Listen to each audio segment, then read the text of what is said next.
Pada pertemuan kali ini, kami dari kelompok 5 Etika Bisnis Islam akan membawakan materi tentang etika bisnis dalam bidang konsumsi dengan anggota kelompok sebagai berikut: Yofi Puji Suryanti NIM 003, Fatma Tri Agustin NIM 006, Christine Agustina NIM 029, dan Octavia Aurifi Frida NIM 047 dengan materi sebagai berikut.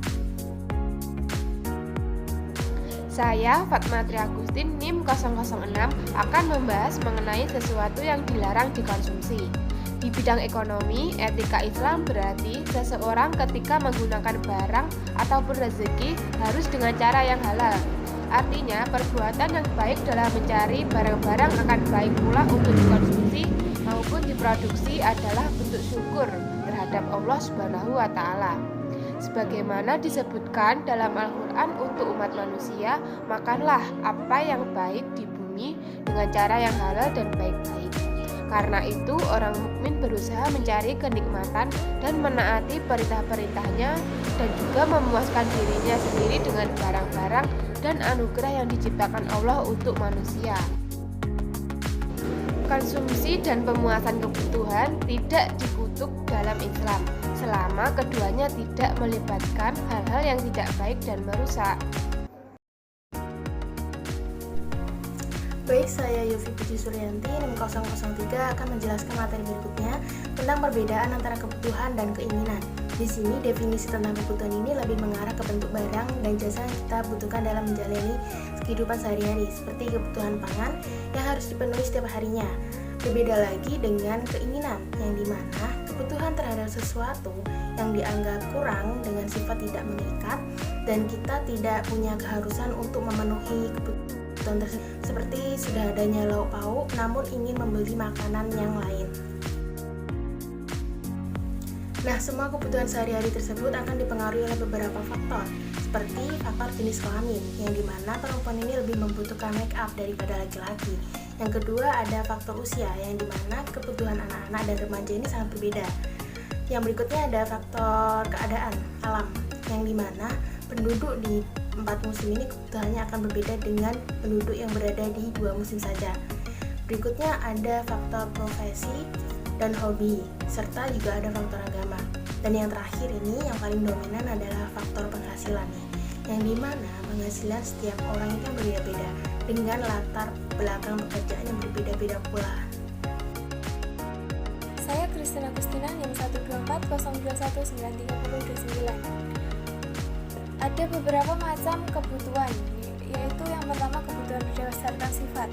Kebutuhan berdasarkan sifat terbagi menjadi 2, diantaranya yaitu jasmani dan rohani. Yang kedua yaitu kebutuhan berdasarkan waktu.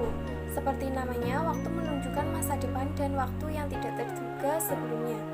Kebutuhan saat ini ialah suatu hal yang tidak bisa ditunda, contohnya dalam kesehatan untuk menjalani operasi. Yang ketiga yaitu kebutuhan berdasarkan subjek. Dilatar belakangi oleh subjek yaitu pelaku, maka terdapat 2 poin penting yang masuk dalam kebutuhan berdasarkan subjek, yaitu individu dan kelompok.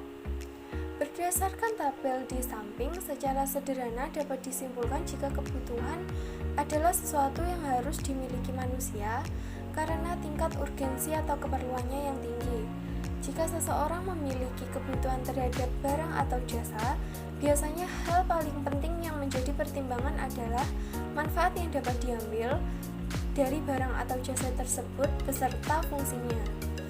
Sedangkan keinginan berada di sisi lain, biasanya bersifat subjektif, tidak terlalu berpengaruh pada kelangsungan hidup seseorang.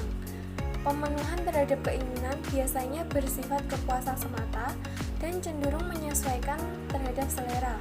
Keinginan bisa bersifat positif jika pemenuhan kebutuhan telah terpenuhi. Saya Octavia Aurifi Frida NIM 12402193047 menjelaskan materi selanjutnya, yaitu tentang urutan prioritas konsumsi melalui Daruriyah Kasma. Daruriyah Kasma adalah menyangkut 5 kebutuhan penting yang senantiasa dijaga oleh kaum muslimin. Daruriyah Kasma yang dimaksudkan yaitu meliputi penjagaan terhadap diin atau agama, jiwa, keturunan, dan harta. Yang pertama, menjaga diin atau agama merupakan daruriyah yang terpenting dan berada pada urutan tertinggi. Yang dimaksudkan pada poin ini yang menyangkut terhadap konsumsi Islam adalah bahwa melaksanakan konsumsi Islam agama harus tetap dijaga. Yang kedua yaitu menjaga diri atau isfun nafsi, yaitu menjaga jiwa termasuk daruriyah kasma, dan diin tidak akan bisa tegak jika tidak ada jiwa-jiwa yang menegakkannya. Kalau kita ingin menegakkan diin, artinya kita harus menjaga jiwa-jiwa yang akan menegakkan diin ini. Yang ketiga, menjaga akal atau hisbun akli. Sarana untuk menjaga akal adalah ilmu, maka kita dalam menjalankan konsumsi Islam harus senantiasa menggunakan akal yang sehat. Akal yang sehat akan selalu melahirkan ilmu yang dapat membawa kita terhadap konsumsi Islam yang sesuai dengan aturan dan syariat Islam. Yang keempat yaitu menjaga keturunan atau hisbun nasli, merupakan di antara daruriyah kasma yang dipelihara dan dijaga dalam syariat, yaitu menjaga keturunannya. Yang kelima, menjaga harta atau hisbun mali, merupakan bagian terakhir dari daruriyah kasma, adalah menjaga harta itu sebagai penopang hidup manusia. Yang dimaksudnya adalah kita dianjurkan untuk menggunakan harta dengan sebaik-baiknya, jangan menghambur-hamburkan harta dengan tidak jelas. Dan berikut adalah daftar pustaka dari materi berikut ini. Sekian presentasi dari kelompok kami, kurang lebihnya mohon maaf dan terima kasih.